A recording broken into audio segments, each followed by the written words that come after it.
Guys, welcome back to my new blog. ঠিক আছে, আজকে প্রচন্ড জল হচ্ছে, কি বলবো। এদিক থেকে দেখতে পাচ্ছ পড়ছে, আর আমি শুয়েছিলাম, এখনই বললাম তো, এখন বাজে 3:30, বুঝলে তো। এদিকে দেখতে পাচ্ছ সব মানে জল পড়ছে বৃষ্টি হওয়ার কারণে। এই মালটাকে দেখতে পাচ্ছ সব, কি বলবো, প্রচন্ড বৃষ্টি হওয়ার কারণে সব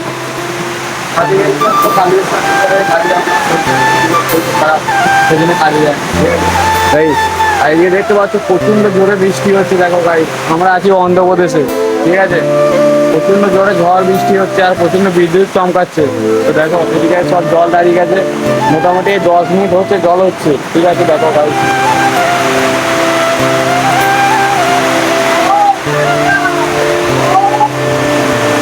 ঠিক আছে, প্রচন্ড জল বৃষ্টি হচ্ছে, তার কারণে সব রুমেতে এখন বালতি ফালতি মিশিয়েছি। এদিকে আমি শুয়েছিলাম, উঠে বললাম, ঠিক আছে। তো চলো আবার নেক্সট ভিডিও আসছে, টাটা বাই বাই, সব ভালো থেকো।